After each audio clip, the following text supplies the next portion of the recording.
To kickstart this first chapter on the Reverb Bible, we should start by talking about early and late reflections and understand the physicality of sound in space. So basically, when we talk about sound into space, we differentiate three aspects. There is the direct sound, which is the straight path between a sound source and your ears.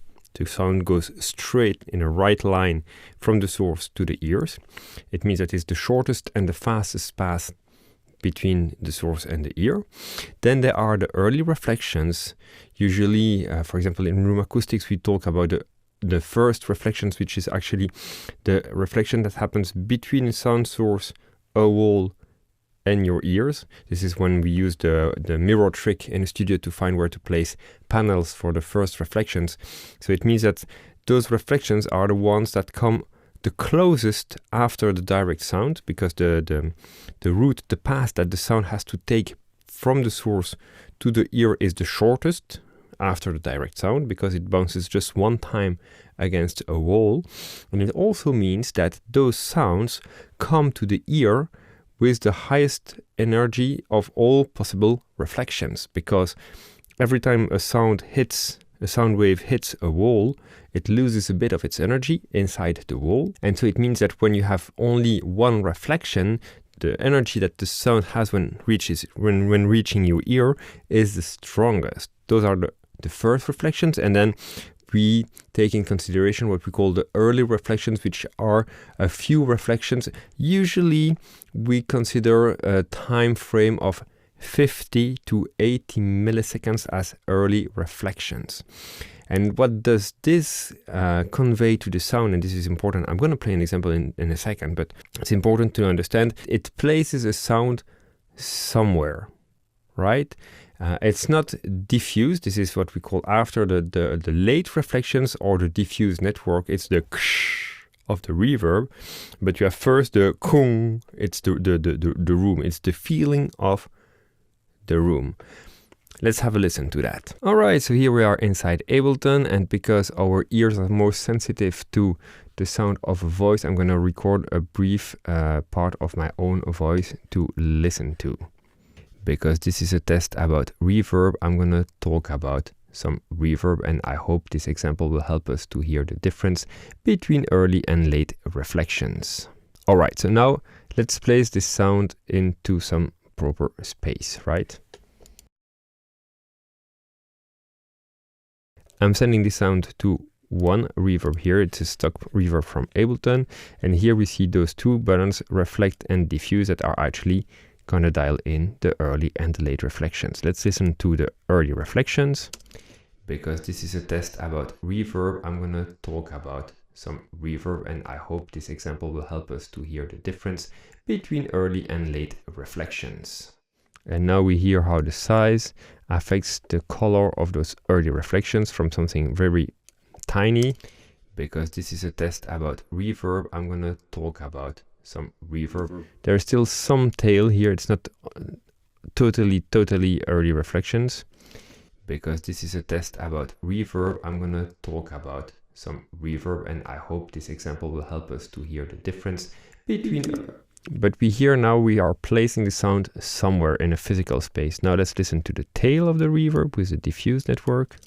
Because this is a test about reverb, I'm gonna talk about some reverb, and we directly feel the difference between the early reflections placing the sound somewhere and the diffuse network making really the lush long tail of the reverb. I can use another example.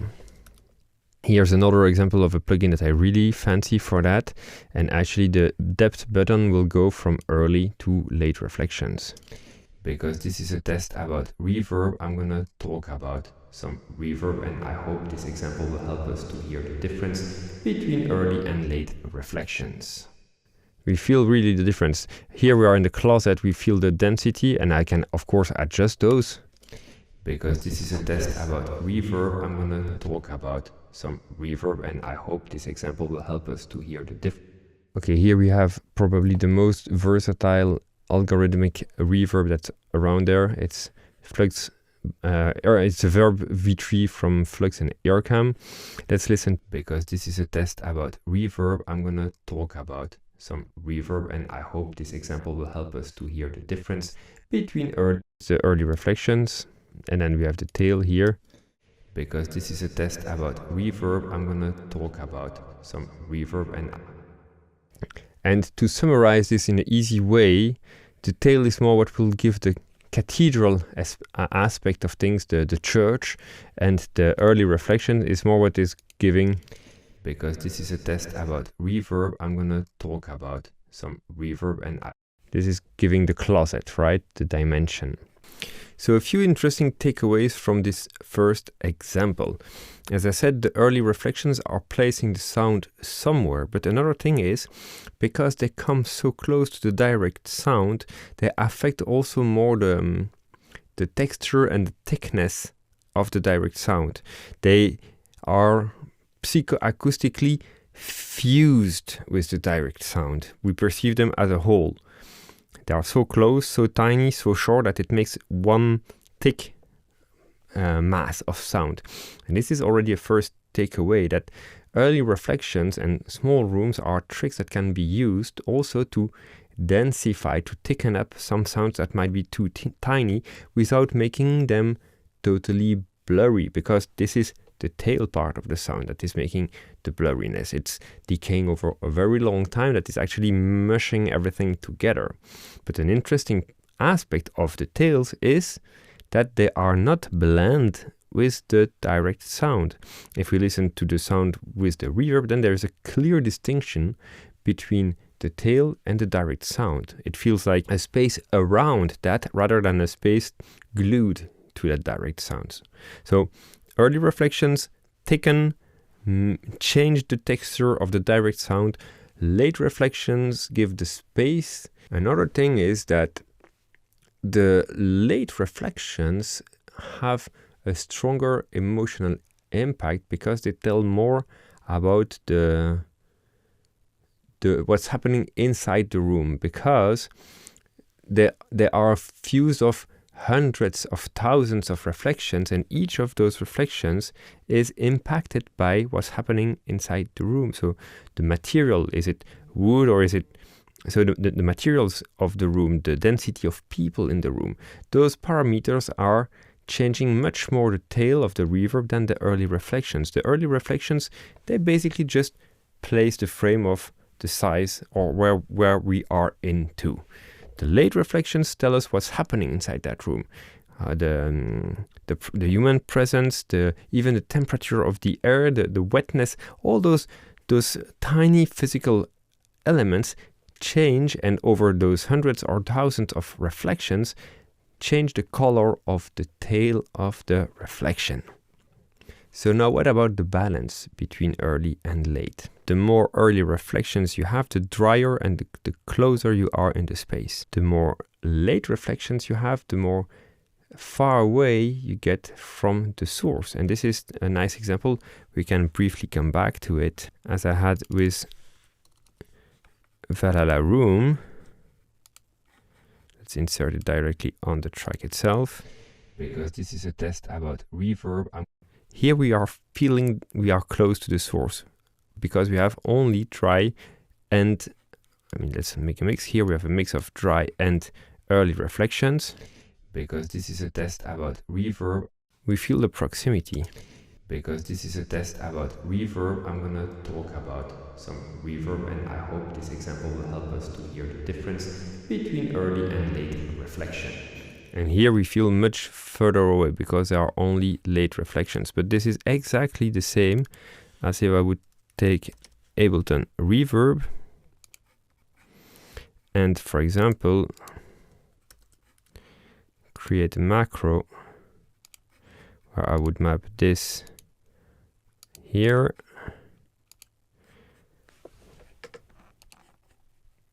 map, and this one here, but in the opposite direction.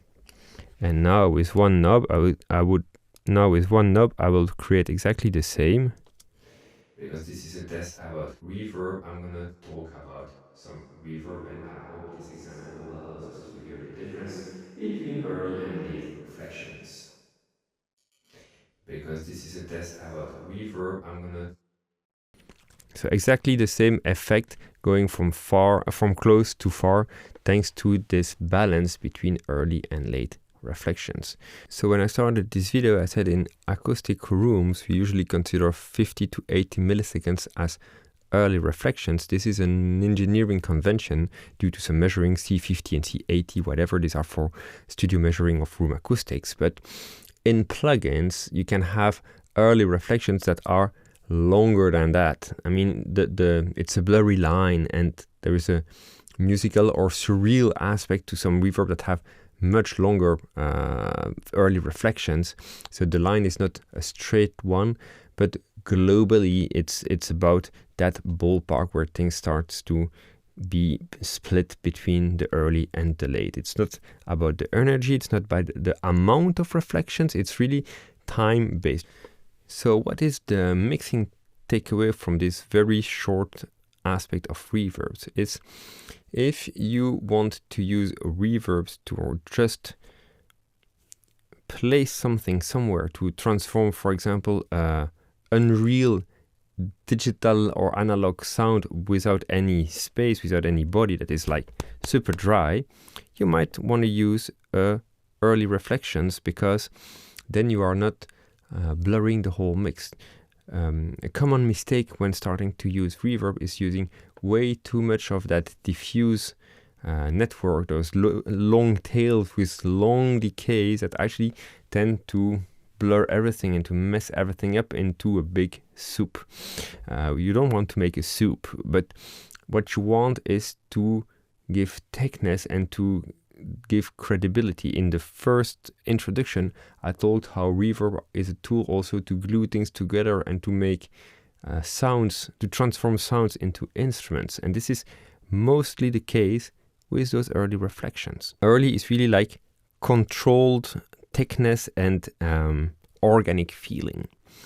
When you want to create distance, when you want to place sounds further away, or when you want to convey emotional aspect, lushness, then you might want to go more to the late reflection side of things. And of course, all reverb have a balance. It's not on and off. You have to fine tune to find that balance where every sound seems to fit in a nice pocket. So to summarize, early reflections place sound, late reflections define the space. In the next chapter, we're gonna see how we can define the distance and what parameters and what tools we can use about that to start really placing sounds somewhere in a three-dimensional space. I hope this was helpful. See you soon for more. Take care and bye-bye.